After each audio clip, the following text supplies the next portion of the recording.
안녕하세요. 워싱턴 윤준혜의 윤주입니다.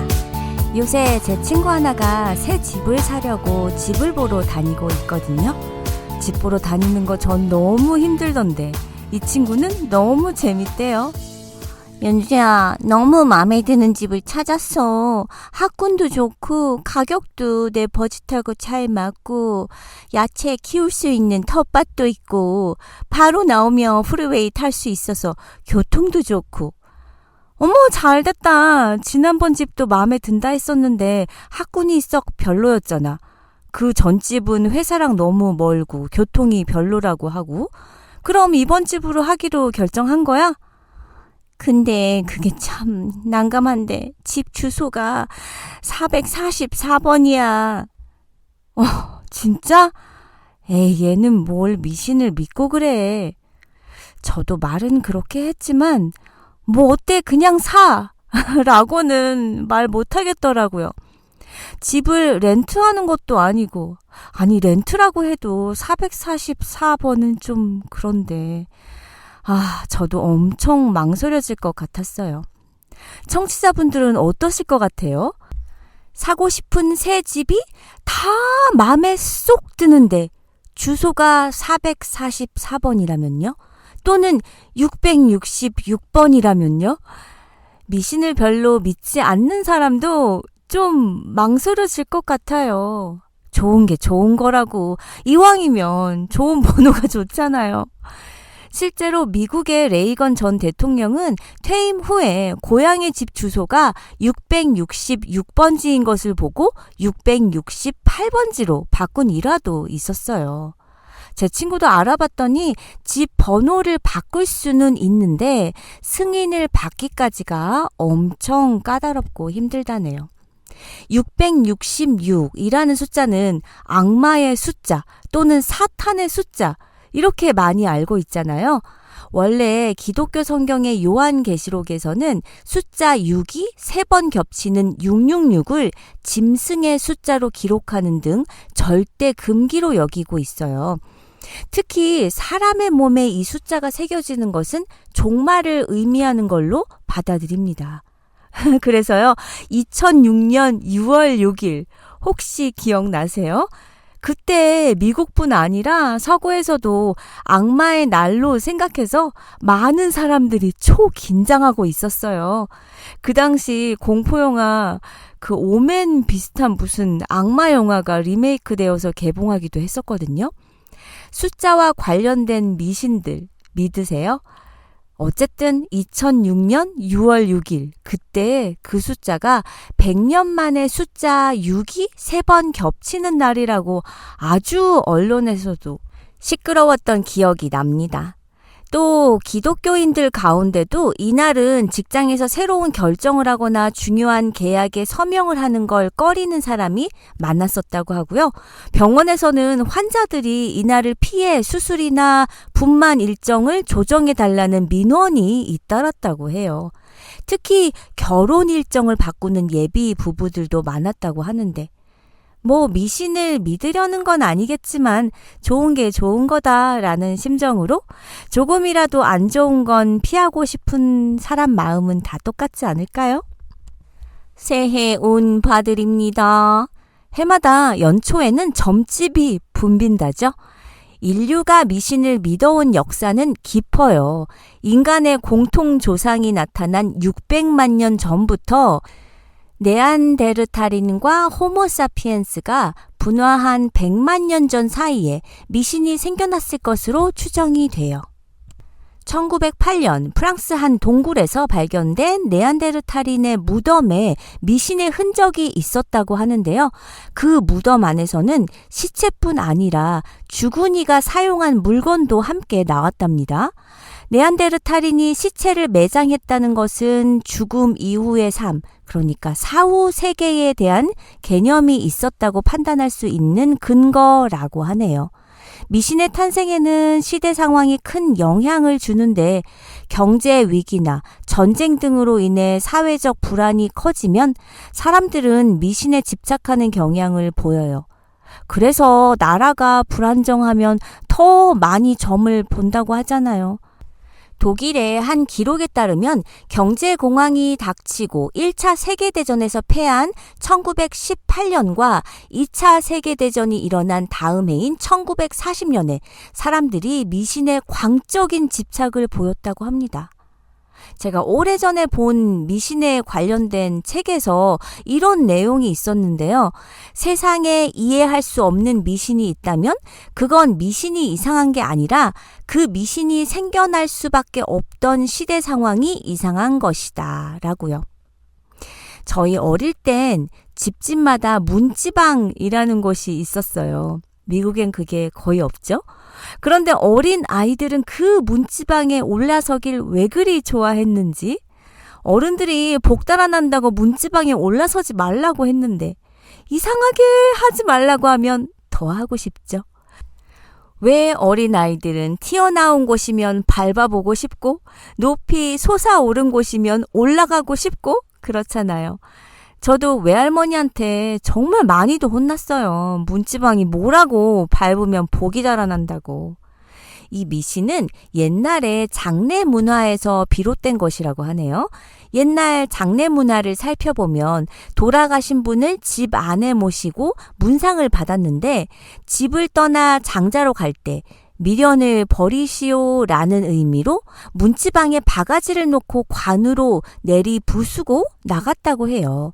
조상들은 문지방을 이승과 저승의 경계로 여겼는데 그래서 함부로 건드려서는 안 된다라고 생각했다고 합니다. 우리 어릴 때 믿던 미신 중에 혹시 기억하시는 거 어떤 거 있으세요?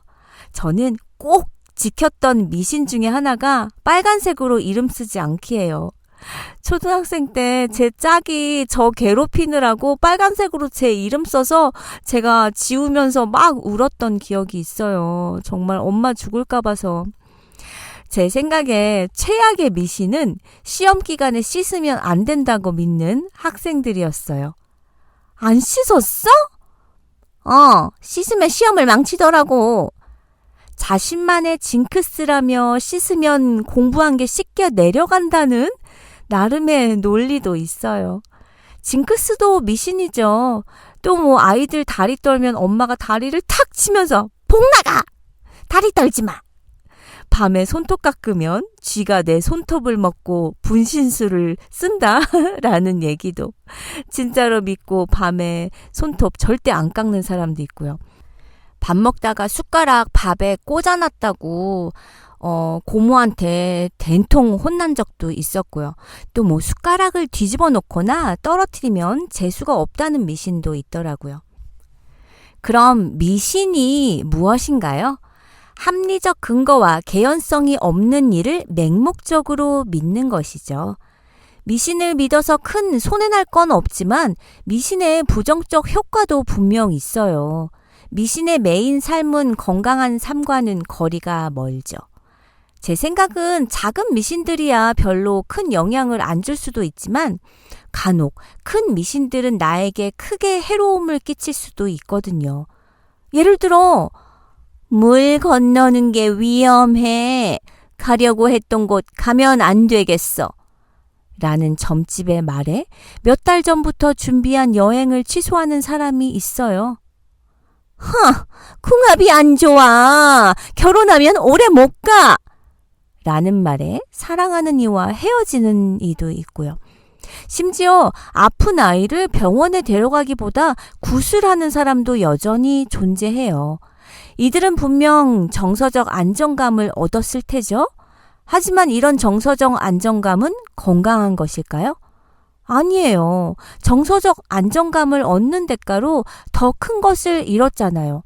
삶을 성찰할 여행을 가지 못했고 삶을 함께할 연인을 떠나보냈고 아이의 건강을 악화시켰고요. 정서적 안정을 위해 삶에서 소중한 것들을 놓치는 삶, 그건 건강한 삶이라고 말할 수 없죠. 우리 한국은 먹는 거에 관한 미신도 참 많은데 저는요, 미신이구나 라고 얼마 전에 새롭게 알게 된 사실이 있어요. 여태껏 속았어요, 삼겹살한테. 먼지 많은 곳에서 일하면 주기적으로 삼겹살을 먹어줘야 목에 묻은 먼지들이 씻겨 내려간다 라고 했잖아요. 저는 이 말이 의학적으로 근거가 있는 말인 줄 알았다니까요. 그럴듯하긴 하잖아요. 목에 덕지덕지 붙어있는 먼지를 삼겹살의 기름이 싹 데리고 내려간다? 삼겹살과 같은 고지방 음식은 오히려 미세먼지 속에 있는 지용성 유해물질의 체내 흡수율을 높일 수 있다고 합니다. 또 음식에 관한 대표 미신, 닭날개 먹으면 바람핀다 라고 했잖아요. 날개에 날아간다는 의미를 똑같이 적용해서 그랬던 거래요. 닭날개 부분에 콜라겐 성분이 많아서 콜라겐을 먹으면 피부가 좋아지니 바람난다고 하게 되었던 거라고 하네요.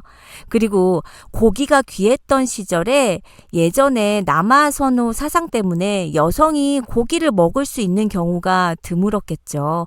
남자가 닭날개 먹으면 바람난다는 미신을 만들어서 여자도 고기를 먹을 수 있게 만들었다는 얘기도 있어요. 우리 여자들이 임신했을 때 못 먹게 하는 음식도 너무 많아요. 집집마다 조금씩 다르던데 닭고기 먹으면 애기 닭살로 태어난다고 못 먹게 하고, 오징어 먹으면 뼈 없이 아이 태어난다고 못 먹게 하고, 꽃게나 랍스터 먹으면 꼬집는 버릇 생긴다고 못 먹게 하고, 이쁜 것만 먹어야 한다고 시어른들은 그렇게 말씀하셨지만 임산부들이 주로 먹고 싶은 것들은 곱창, 순대, 족발, 닭발, 이런 왠지 이뻐 보이지 않는 음식들이 많이 땡겨요. 전 세계적으로도 먹는 거에 관련된 미신은 많더라고요. 프랑스에서는 뒤집어 놓은 빵은 절대 먹어서는 안 된다고 했대요. 불운을 불러온다고 해서 중세시대에 뒤집어 놓은 빵은 사형수의 빵이었답니다. 중국에서 국수를 먹을 땐 국수를 끊어 먹으면 수명이 단축된다고 해서 국수의 면을 끊어 먹지 말라고 해요. 그럼 원큐에 후루룩 다 마셔야 장수하나요? 체해서 더 빨리 죽을 수도 있을 것 같은데? 터키에서는 검은 해가 지고 어두울 때 씹으면 안 된다고 해요. 해가 진 후 씹는 껌은 껌이 아니라 시체의 일부라고 믿는다고 합니다. 아일랜드에서는 가족끼리 밥을 먹을 때 음식이 바닥에 떨어지면 절대 주워 먹지 않는다고 하는데, 이는 바닥에 떨어진 음식은 요정들에게 주는 것이라고 믿기 때문이라고 하는 거예요. 우리 어릴 때 땅에 떨어진 거 주워 먹으면 땅꺼지래요 하면서 놀렸는데, 우리 한국 사람들이 믿는 미신 중에 이사와 관련된 미신도 많죠. 아마도 이왕이면 좋은 게 좋은 거다. 이사를 간 새 집에서 미신이지만 따랐던 경험 있으실 거예요. 밥솥에 쌀 넣어서 이사갈 집에 제일 먼저 들여다 놓기는 의외로 한국 분들이 많이 지키는 미신 같더라고요. 풍년을 의미하는 쌀, 밥솥에 생쌀을 절반 이상 담아 새 집에 제일 먼저 드리면 잘 먹고 잘 산다고 합니다. 돈이나 곡식을 들고 새 집에 입장하면 앞으로도 많은 재물이 들어오라는 의미로 빈손으로 들어가지 않고 두둑히 들고 들어간다고 하네요. 빗자루와 쓰레받기 두고 가기도 있는데요. 예전 집의 기운을 가득 담은 물건으로 나쁜 기운을 모으고 새 집의 복을 쏟아낸다는 의미래요. 팥 또는 소금 뿌리기. 귀신이 소금과 팥을 싫어하죠. 새집 현관에 소금을 뿌리거나 장롱 등 집 구석구석에 팥을 두면 귀신을 쫓고 부정타지 않게 막아준다는 의미예요. 저는 유독 이사하는 날마다 비가 와서 애를 먹은 적이 있었는데, 비 오는 날 이사하면 잘 산다는 말도 있더라고요. 그게 수레로 이사하던 옛날 시절에 비로 바닥이 젖으면 수레가 덜 덜컹거리기 때문에 짐 훼손이 적다는 이야기에서 유래됐다고 합니다. 또 이사를 할 때 전에 살던 집에 좋은 기억이 가득한 집이면 이사를 할 때 문을 활짝 열어두고 나오면 좋다라는 말도 있고요. 반대로 안 좋은 일, 힘든 기억이 많았던 집이라면 문을 꼭 닫고 나오는 것이 좋다고 하는데요. 이거는 좀 그럴듯한 것 같아요. 또 바가지 깨기는 예전 무슨 예능 프로에서 가끔 본 것 같긴 한데 예전 집에서 바가지를 깨면 귀신이 그 소리에 놀라 달아나서 새 집에 못 따라온다는 오랜 풍습이 있다고 합니다. 마지막으로 이사 후에 팥떡 돌리기는 저는 한국의 전통인 줄 알았거든요. 나름의 미신이더라고요. 귀신들은 붉은색을 싫어해서 붉은색이 강한 양기가 잡기를 쫓아낸다고 믿기에 붉은 팥을 사용했다고 합니다.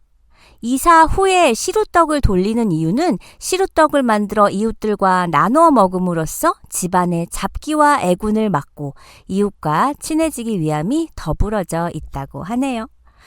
굿, 점, 사주부터 타로, 별자리, 운세, 오늘 운세, 궁합까지 우리는 크고 작은 미신들 속에서 살아간다고 해도 과언이 아닙니다. 미신을 믿지 않는다고 말하는 사람들도 타로 카드점으로 자신의 일을 마치기 시작하면 갑자기 태도가 달라져요. 제가 작년에 타로 카드 사서 공부를 좀 했거든요. 타로점 재미로 배워서 주위 친구들에게 점 봐주려고요. 100% 재미로 하는 거죠. 그런데 미신이라면서 그런 걸 왜 하냐 하는 친구가 타로카드 한 장이 자신의 상황과 맞아떨어지니까 아주 그냥 딱 달라붙어가지고 그래서 어떻게 되는 건데 아유 좀 빨리 좀 말해봐 막 이런다니까요. 다들 자신이 합리적이라고 여기며 사는 요새 같은 세상에 미신이 이토록 널리 퍼져 있다니요. 과학적이고 합리적인 것들이 무엇보다 환영받는 이 시대에 이토록 많은 미신이 사람들의 생각과 행동 하나하나에 스며있고 영향을 준다는 것은 재미있는 일입니다. 결국 모든 사람은 어떤 불가사의한 정의되지 않는 무엇에 의해서라도 나쁜 일은 피하고 좋은 일을 만나기를 바라는 마음일 거예요. 어떻게 미신에 휘둘리지 않을 수 있을까요? 결국 미신의 출발점은 인간의 나약함이잖아요. 기쁨이든 슬픔이든 불확실함을 불확실함 그 자체로 받아들이지 못하는 나약함이요. 하지만 미신을 믿는 것 자체가 나쁜 건 아닙니다. 미신인 걸 알지만 하고 싶은 미신들도 있잖아요. 네잎클로바를 찾는다든지 연못이나 물이 있는 호수에 동전을 던지면서 소원을 빈다든지 또 별똥별이 떨어질 때 소원을 빌면 이루어진대라는 것들이 그런 것들이죠. 남에게 피해를 주지 않고 내가 믿는 미신으로 인해 내가 비합리적인 의사결정을 내리는 일이 없다면 또 내가 미신을 믿음으로써 정서적으로 안정이 되고 항상 좋은 결과를 가져온다면 미신을 믿어도 괜찮겠죠? 결국 우리의 앞날을 결정하는 것은 우리 자신의 행동과 선택이지 초자연적인 힘이나 현상은 아니라는 사실 청취자분들 기억하세요. 우리는 다음 시간에 만나요.